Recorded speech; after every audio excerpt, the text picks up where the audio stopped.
Hello बच्चों, आप सभी ऑनलाइन क्लास जुड़ रहे हैं। सभी को चैनल को लाइक और सब्सक्राइब कीजिए। और आज हम एक इम्पॉर्टेंट टॉपिक बता रहे हैं, जो टॉपिक आपके लिए बहुत बहुत इम्पोर्टेंट है, एग्ज़ाम में आने वाला टॉपिक है ना।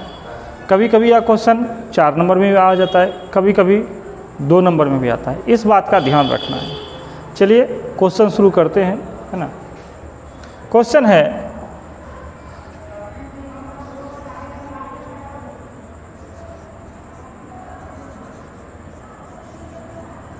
संधारित्रों के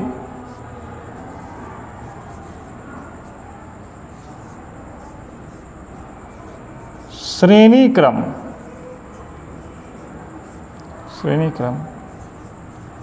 समूहन में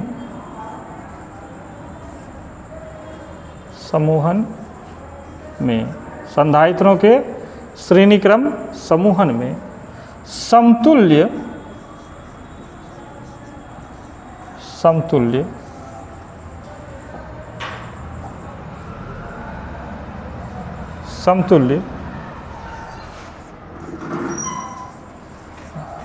धारिता का व्यंजक प्राप्त करें।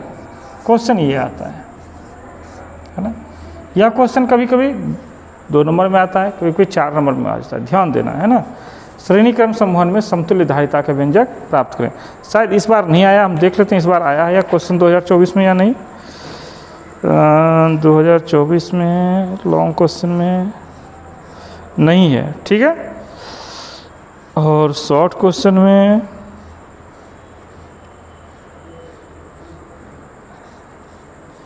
देखो जी, ये 2024 के एग्ज़ाम में, सॉरी 2024 में क्या था जी, 2023 का देखना था ना। अच्छा, मिस्टेक हो गया। हम देख रहे थे 2023 का देखना था, हम 24 देख रहे थे। 24 का एग्ज़ाम ही नहीं हुआ है ना। वो मॉडल पेपर हम देख रहे थे। मॉडल पेपर में क्या है, कहाँ चला गया क्वेश्चन। 2024 का क्वेश्चन,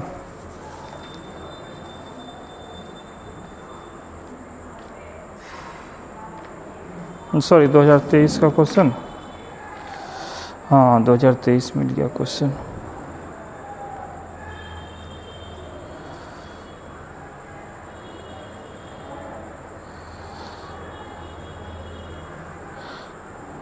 देखो जी, सही बात, 2023 में यह क्वेश्चन नहीं आया है, तो 24 में आप लोग एग्जाम देंगे, आने का चांस ध्यान देना है। समझ गए, हम वही देख रहे थे। चलिए, संधारित्रों को श्रेणी क्रम समूहन में समतुल्य धारिता का व्यंजक प्राप्त कीजिए। आंसर, श्रेणी क्रम समूहन माना कि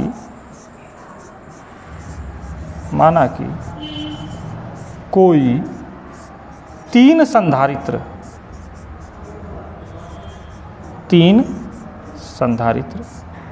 जिसकी, देख रहे हैं, माना कि कोई 3 संधारित्र जिसकी धारिता क्रमशः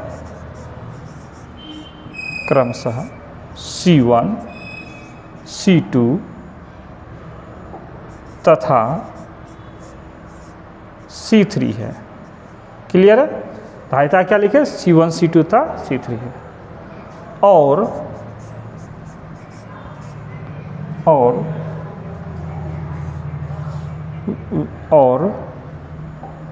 वे श्रेणी क्रम में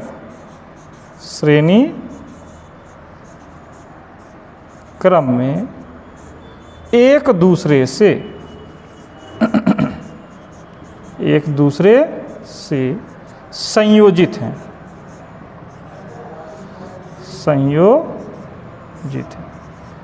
श्रेणी क्रम मतलब क्या, एक के बाद एक, है ना। श्रेणी क्रम क्या होता है, एक के बाद एक। जैसे देख लीजिए, है ना, एक यह संधारित्र है, इसके बाद दूसरा संधारित्र, उसके बाद तीसरा संधारित्र। जब एक के बाद इस तरह से संधारित्र का तार जोड़ा, मतलब कि एक के बाद एक लगाओ, तो इसको हम लोग श्रेणी क्रम संयोजन कहते हैं। ये हम लोग 10th क्लास में पढ़ चुके हैं। कोई भी इस तरह से लगाओ, जैसे लाइन में खड़ा रहते हैं, एक आगे उसके बाद एक उसके बाद एक, या इस तरह से अगर लगा हो तो वह क्या हो जाएगा, श्रेणी क्रम। इसकी धारिता C1, इसकी धारिता C2, इसकी धारिता C3।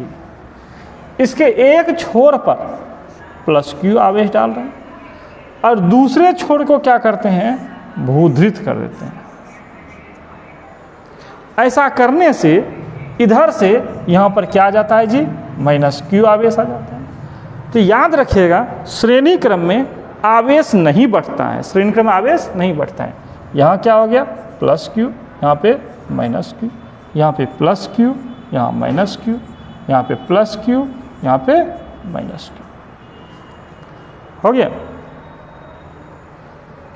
अब मान लेते हैं, है ना, कि प्रत्येक संधारित्र के, है ना, प्रत्येक संधारित्र के सिरों के बीच विभवांतर क्रमशः इसके बीच जो है V1 है, इसके बीच क्या है V1, और फिर इसके बीच V2, ठीक है, इसके बीच V2 है, और इसके बीच फिर यहाँ से यहाँ तक क्या है, V3 है। देख लिए, प्रत्येक के बीच अलग अलग है ना। याद रखिएगा C1 के बीच, C1 के छोरों के बीच विभवांतर V1, C2 के छोरों के बीच विभवांतर V2, और C3 के छोरों के बीच विभवांतर क्या है, V3 है। समझ गए।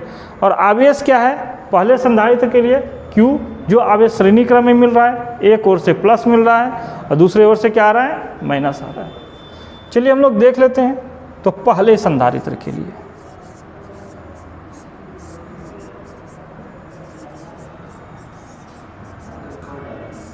संधारित्र C1 के लिए, पहला संधारित्र कौन है जी, C1 के लिए क्या होगा जी, सूत्र हम लोग पढ़े हैं, है ना। सूत्र क्या होता है, C equal to Q by V, C equal to Q by V, या V इक्वल टू क्या हो जाएगा, C को उस पार कर देंगे, Q by C, V equal to क्या हो गया, Q बाय C। तो पहले संधारित्र C1 के लिए तो क्या हो जाएगा धारिता जी, पहले संधारित्र C1 के लिए धारिता क्या हो जाएगा, देख लो यहाँ पे क्या है, V1 है, बराबर क्या हो जाएगा, आवेश क्या आ रहा है, Q आ रहा है, अब बटे धारिता कितनी है, C1, कहाँ से, यहाँ से। V बराबर क्या होता है, Q बटे C, तो V के जगह V1 लिखे, Q तो Q ही रहा, C के जगह C1। तथा दूसरे संधारित्र के लिए, दूसरे संधारित्र C2 के लिए, दूसरे संधारित्र किसके लिए, C2, सेम टू सेम इसी तरह चल रहा है, सेम टू सेम इसी तरह से क्या हो जाएगा दूसरे संधारित्र C2 के लिए जी, देख लो C2 के लिए V2 है, C2 के लिए क्या है जी, V के जगह V2 हो जाएगा और C के जगह C2 हो जाएगा। दूसरे संधारित्र के लिए क्या हो जाएगा, देख लीजिए, दूसरे संधारित्र के लिए V2 बराबर Q बटे C2 हो गया। तथा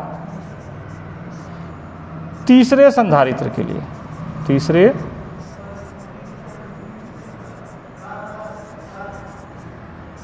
संधारित्र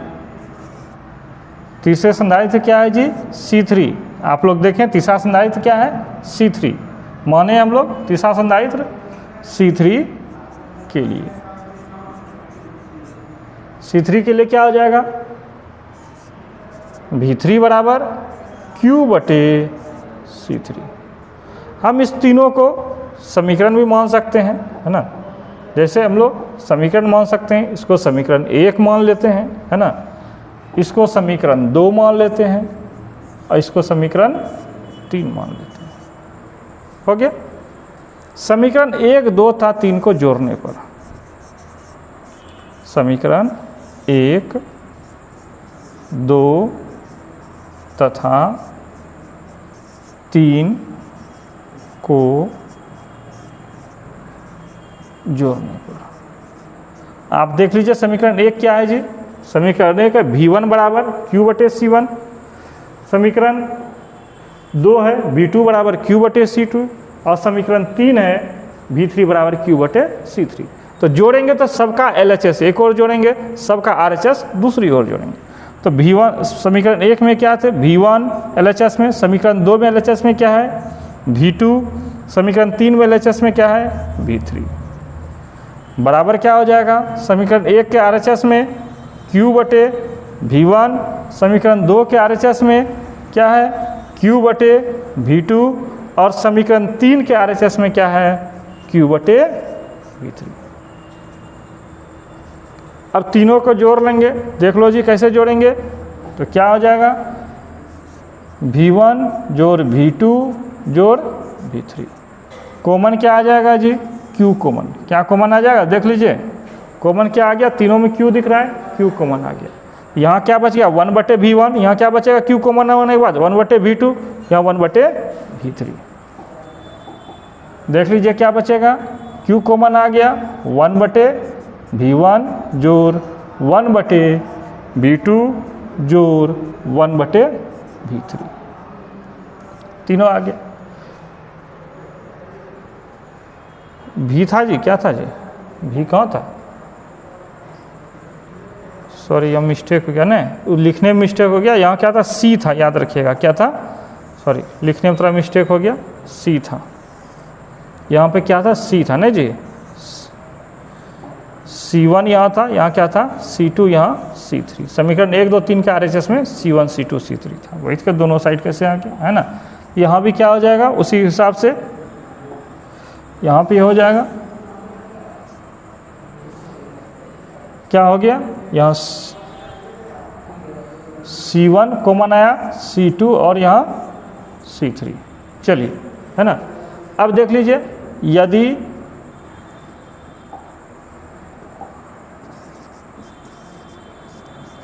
कुल विभव, यदि कुल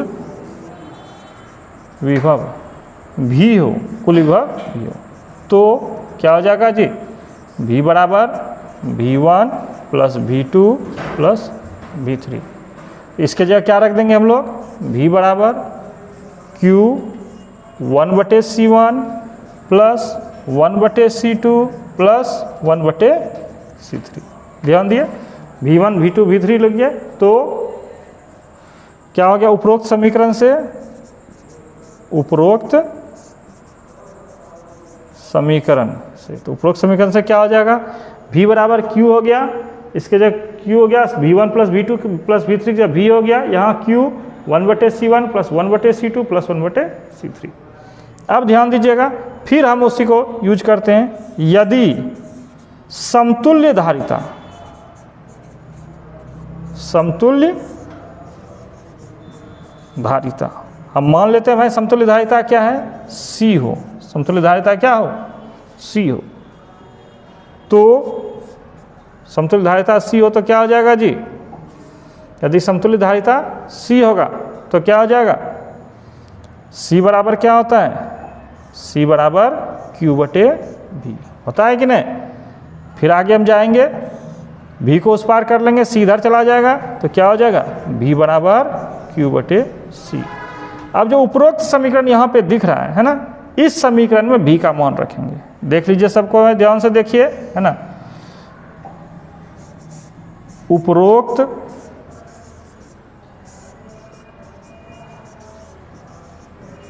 समीकरण में, उपरोक्त समीकरण में V का मान रखने पर,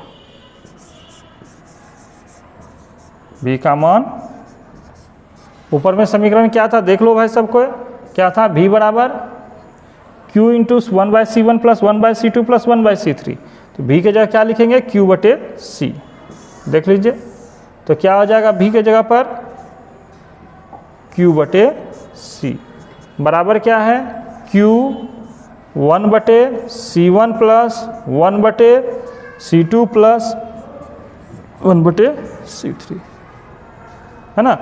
क्या हो जाएगा इस प्रकार से देख लीजिए, Q Q कैंसिल हो जाएगा, तो क्या बचेगा जी 1 बटे C बराबर 1 बटे C1 plus 1/C2 plus 1/C3। यही क्या हो जाएगा, समतुल्य धारिता का व्यंजक हो जाएगा। कब, जब हम लोग क्या करते हैं, श्रेणी क्रम में संयोजित हो। ध्यान दीजिए, जब किस में हो, श्रेणी क्रम में। क्वेश्चन था संधारित्रों को श्रेणी क्रम समूहन में समतुल्य धारिता का व्यंजक प्राप्त करें। तो हम लोग जब श्रेणी क्रम समझ गए, जब इस तरह से लगा हो, तब हम लोग इस प्रकार से यूज करेंगे। ध्यान से देखिए, सबका भी का ही मान निकालेंगे, लास्ट में सबको जोड़ेंगे और उसके बाद सबके जगह पे भी का मान रहेंगे, कॉमन ले लेंगे। देख लीजिए V2 3 1 तो 3 को जोड़ेंगे तो क्या आ जाएगा, LHS में V1 plus V2 plus V3, RHS में Q/C1 plus Q/C2 plus Q/C3। इस प्रकार क्या हो जाएगा, यदि समतुल्य धारिता क्या हो, यदि समतुल्य धारिता C हो, सॉरी यहाँ ना, ये V1 plus V2 plus V3 बराबर Q 1/C1 1/C2 प्लस 1/3। यदि समतुल्य कुल विभव क्या हो, V हो, तो V1 plus V2 plus V3 की जगह क्या रखेंगे, V रखेंगे। उपरोक्त समीकरण से क्या हो जाएगा, इसके जगह हम लोग V रख दिए, है ना, और इधर इसको उतार लिए। अब देखिए क्या किए, फिर हाँ V हो गया। अब हम लोग कह रहे हैं यदि समतुल्य धारिता C हो, तो कुल मिला के C हो, तो क्या होता है, C बराबर Q/V। तो V बराबर क्या होगा, Q/C। इस मान को रख दिए तो क्या आ गया, उपरोक्त समीकरण मान रखने पर Q/C बराबर Q 1/C1 plus 1/C2 plus 1/C3। Q cancel हो गया, तो क्या बचा, 1/C1 बराबर 1/C2 plus 1/C1 plus 1/C2 plus 1/C3। इससे जुड़ा हुआ कुछ न्यूमेरिकल भी आता है ना। जैसे क्या न्यूमेरिकल आता है, ध्यान देंगे। मान लीजिए न्यूमेरिकल क्या आता है कि कोई 3 संधारित्र जुड़ा है, मान लीजिए, या 2 संधारित्र जुड़ा है। एक की धारिता 2 μF, दूसरे की धारिता 3 μF और तीसरे की धारिता 2 μF है। तो समतुल्य धारिता क्या होगी, A तथा B के बीच समतुल्य धारिता क्या होगी। तो क्या करेंगे, यहाँ क्या है, C1 की जगह क्या है 2, C2 की जगह क्या है 3 और C3 की जगह 2।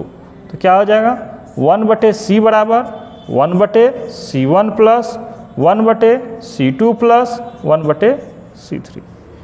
ध्यान देंगे जी, 1/C1 plus 1/C2 plus 1/C3। सबका मान रख लेंगे। 1/C इक्वल टू 1/2, इसके जगह 2 था, जोड़ इसके जगह कितना था 3, इसके जगह कितना है फिर 2, कुल कितना हो जाएगा, देख लो जी। लॉसो ले लेंगे, लॉसो कितना आ जाएगा, 6 आ जाएगा। 2 से 3 बार भाग लगेगा, 3 से ऊपर गुना कर देंगे, 3 एकम 3। 3 से 2 बार भाग लगेगा, 2 से 1 में गुना करेंगे, जोड़ 2। 2 से 3 बार भाग लगेगा और प्लस 1 हो गया। इस प्रकार कितना हो गया, आप लोग जोड़ के देखें, है ना। तो 1/C बराबर 3 2 5 3 8/6 हो गया। कटा लेंगे, 2 तिया 6, 2 चौक 8।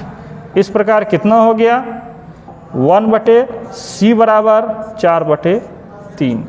हम लोग क्या करते हैं, बहुत स्टूडेंट लोग यहीं पे गलती करते हैं, इतना ही आंसर लिख देते हैं, जबकि यहाँ पर यह आंसर नहीं होगा। यहाँ क्या हो जाएगा, 1/C बराबर 4/3 आ रहा है ना। 1/C बराबर क्या आ रहा है, 4/3।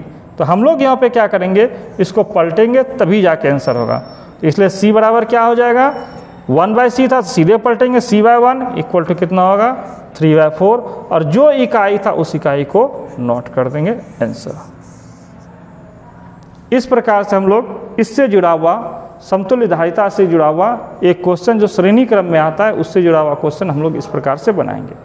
जहाँ भी इस तरह से क्वेश्चन आएगा कहीं पर, अब एक क्वेश्चन हम लोग समांतर क्रम अगले दिन पढ़ेंगे। जब समांतर क्रम पढ़ेंगे तो उससे जुड़ा हुआ क्वेश्चन फिर दोनों के मिला के बनाएंगे। इस तरह से बहुत सारा क्वेश्चंस आपको दिखाई पड़ेगा एग्जाम में, जो कि आता है और ऑब्जेक्टिव में भी आता है और 2 नंबर के प्रश्न में भी आता है। तो आज भर के लिए इतना ही रहने देते हैं, आप लोग इसका तैयारी कीजिए। कल फिर हम लोग पढ़ेंगे संधारित्रों के समांतर क्रम के संयोजन को, क्योंकि यह दोनों क्वेश्चन इंपॉर्टेंट है। आपको ध्यान से 2-3 बार वीडियो देखना है, समझ गए। जिसको जो दिक्कत हो फिर हमसे पूछेंगे। सभी को अपना इस चैनल को सब्सक्राइब कीजिए, शेयर कीजिए और जहाँ तक हो सके सबों को बताइए, क्योंकि आपके एग्ज़ाम के लिए स्पेशल बनाया गया है, जिसमें आप सिर्फ चैनल ज्वाइन करेंगे तो लगभग 90% मार्क्स आने की चांस है, क्योंकि एक भी क्वेश्चन 2024 के बाहर नहीं है। सारा क्वेश्चन 2024 में आएगा और उसके लिए इम्पोर्टेंट है, और सभी हल्के हल्के ट्रिक से, हल्के हल्के तरीक़ों से, जो किसी को भी समझ में आ सके उस विधि से सभी क्वेश्चंस को बता रहे हैं। इसलिए कम क्वेश्चन और टारगेट ज़्यादा। जो सजेशन आप लोग कहते हैं, एक तरह से ये सजेशन ही है ना। ये सजेशन क्या, सजेशन ही है, और उतना ही आपको पढ़ना है। अगर आप सिर्फ वीडियो देख लिए तो समझिए कि 2024 का एग्ज़ाम हो गया। इसलिए सबको याद रखें, चैनल को सेव रखें, और जो आपके मित्रगण हो जो नहीं पढ़े हैं, पीछे छूट गया, उन सभी को कहें चैनल जुड़ें और सब्सक्राइब करें। कोई अगर प्रॉब्लम हो किसी को भी तो कॉन्टैक्ट नंबर है 73528541 पे संपर्क करें। और अगर कुछ भी समझ में नहीं आए तो ज़रूर पूछें। समझ गए? आप लोग तो मेरा नाम जानते ही हैं, नहीं जानते फिर भी लिख लेते हैं। कुछ नए बच्चे हैं, है ना, याद रख लीजिए। ज़रूर इस नंबर पे आप कांटेक्ट करें और आप लोग सब कुछ समझें, क्योंकि न्यूमेरिकल भी बता रहे हैं।